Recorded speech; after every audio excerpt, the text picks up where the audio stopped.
Hi good evening दोस्तों। तो आज मैं आपके सामने एक ऐसा टॉपिक लेके आया हूं जो कि बहुत ही हॉट टॉपिक है। आज के टाइम में आपने देखा होगा कि पार्लियामेंट में वुमेन रिजर्वेशन बिल पास नहीं होने दिया अपोजिशन ने, और बहुत जगह जो हमारे प्रधानमंत्री जी हैं वो भी टीवी पे आ करके क्षमा मांग रहे हैं हमारी माँ बहनों और इंडिया की लेडीज से।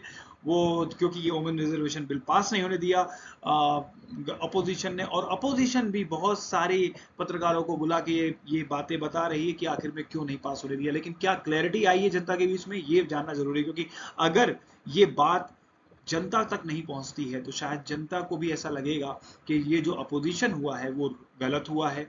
और मोदी जी ने आकर के एक अपना ट्रम्प कार्ड खेला। ट्रम्प कार्ड मतलब उन्होंने आकर के क्षमा याचना की, अपने आप को बहुत पिटी दिखाया कि उन्होंने वुमेन्स के लिए इस रिजर्वेशन बिल को पास नहीं करा पाए पार्लियामेंट में। एक तरह की ये बहुत बड़ा झटका है बीजेपी लेड गवर्नमेंट के लिए। लेकिन वहीं पर अगर हम समझते हैं इसके पीछे की रणनीति कूटनीति, वो भी बहुत इंपॉर्टेंट है, जिसको अपोजिशन ने बहुत अच्छे से समझा और इसलिए इसको यहाँ पे रोकने का काम किया है। आइए स्टार्ट करते हैं स्लाइड्स को।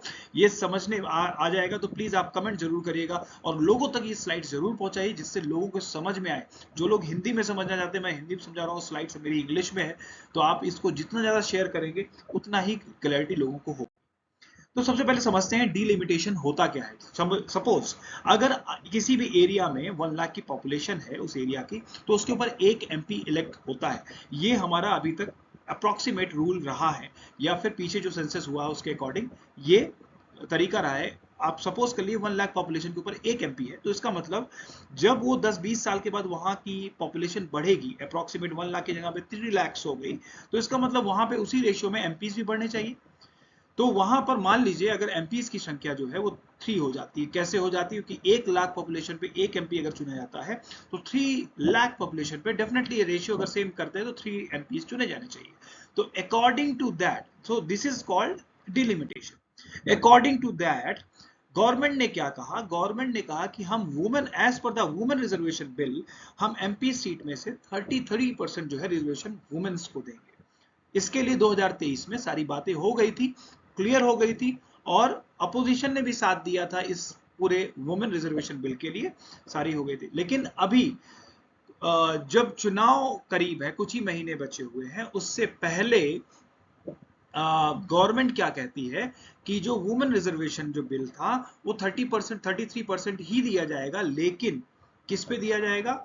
जो हमारे सेंसस अभी चल रहे हैं उनके ऊपर जो प्रपोज सीट एमपीज की दी गई है 850 सीट्स, उसके ऊपर 33% लगाने की बात कही है।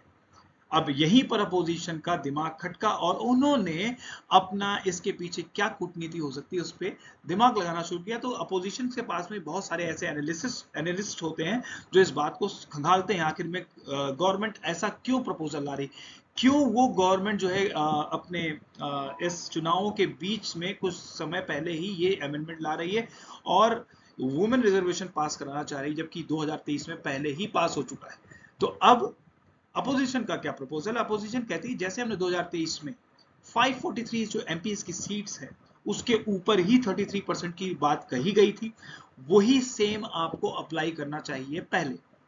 अब गवर्नमेंट का क्या कहना है कि अगर वो 543 सीट्स पे 33% जो है वुमेन रिजर्वेशन देते हैं, तो जो एग्जिस्टिंग मेल एमपीज हैं उनको अपनी सीट्स छोड़नी पड़ेगी उन रिजर्वेशन की वजह से वुमेन्स के।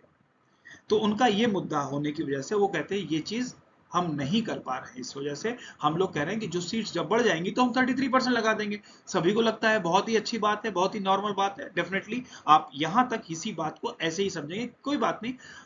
कल को सेंसस होगा, सीट्स बढ़ाई जाएंगी according to census area wise, तो वहां पर 33% वुमेन रिजर्वेशन दे दिया जाएगा। जो सीट्स एक्स्ट्रा आएंगे उसमें से 33% जो है वो अलॉट हो जाएंगी वुमेन्स को।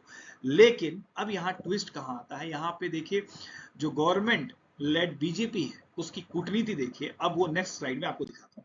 अब यहाँ पे एनालिसिस क्या कहती है अपोजिशन की? 543% सीट्स है, आफ्टर सेंसस जो है वो प्रिंट की आ रही 850 सीट्स हो जाएंगी। ठीक है, डिलिमिटेशन के अकॉर्डिंग यहां पर खेल शुरू होता है। जब आप इंडिया की बात करते हैं तो नॉर्मल लगता है, हम सभी को नॉर्मल दिखता है। लेकिन अगर हम बात करते हैं south India and north India का, ठीक है, सबसे पहले आपको बता दूं कि नॉर्थ इंडिया लेड जो नॉर्थ इंडिया है उसमें जो हमारी गवर्नमेंट लेड पार्टी है, दैट इज बीजेपी, और जो सहयोगी पार्टी है उनकी जो सीट्स है वो बहुत ज्यादा है, इसी वजह से वो आज गवर्नमेंट के अंदर है।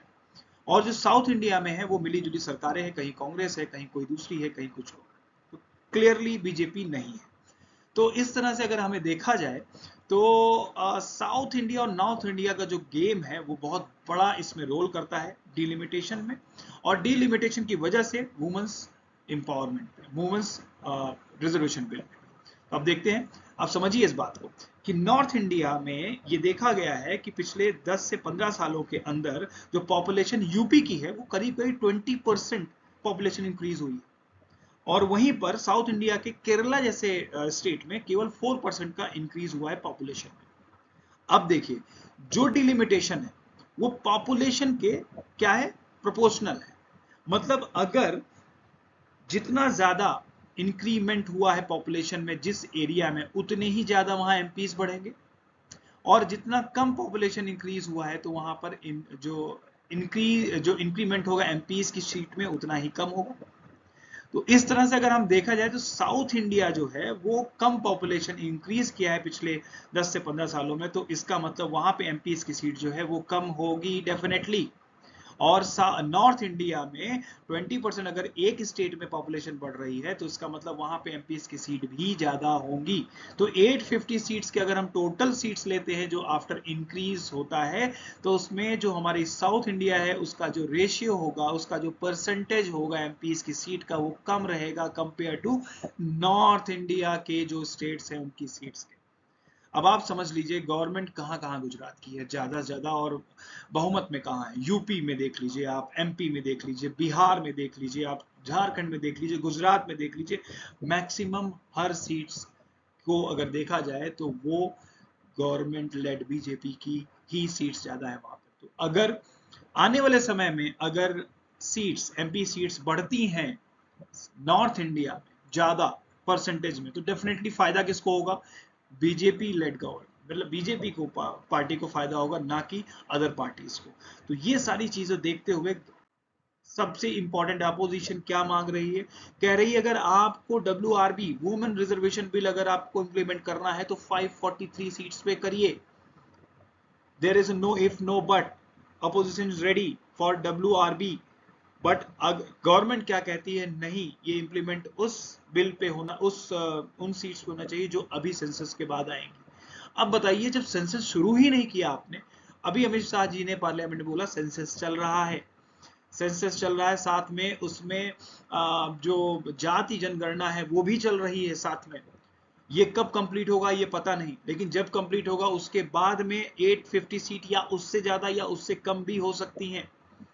लेकिन ये तो आंकड़ा करेक्ट है कि अगर 850 सीट या उससे ज्यादा आती हैं तो नॉर्थ इंडिया में जो परसेंटेज होगा वो डेफिनेटली ज्यादा होने वाला है, क्योंकि जो परसेंटेज ऑफ पॉपुलेशन जो इंक्रीज हुई है वो नॉर्थ इंडिया में ज्यादा हुई है और साउथ इंडिया में कम हुई है। तो आई थिंक आपको ये बात समझ में आ गई कि क्यों ये कहा जा रहा है गवर्नमेंट लेड बीजेपी जो पार्टी है उसका ये मास्टर स्ट्रोक था, और जिसको पूरी तरह से विफल कर दिया है अपोजिशन ने। तो अगर आपको मेरा ये स्लाइड्स अच्छी लगी, मेरा ये एनालिसिस अच्छा लगा, डेफिनेटली प्लीज लाइक करें, शेयर करें, और लोगों तक जरूर पहुंचाएं इस बात को। ये जरूरी है लोगों को समझना आखिर में गवर्नमेंट क्या कर रही है हमारे साथ में, और उसके पीछे किस तरह की रणनीति और कूटनीति होती है। वैसे ये कुछ गलत नहीं होगा क्योंकि पॉलिटिक्स है, हर गवर्नमेंट चाहती है अपना पत्ता ऊपर रखना, तो इन्होंने भी रखा, लेकिन बहुत ही अच्छी तरह से जो अपोजिशन ने अपनी बात रखी है वो बहुत ही अच्छी लगी, और मैं इस चीज को सपोर्ट करता हूं। आप लोग भी इस बात को समझिए और आप लोग भी इसके साथ में खड़े हुए। थैंक यू वेरी मच इतने देर मेरे साथ में टाइम रखने के लिए। Thank you very much.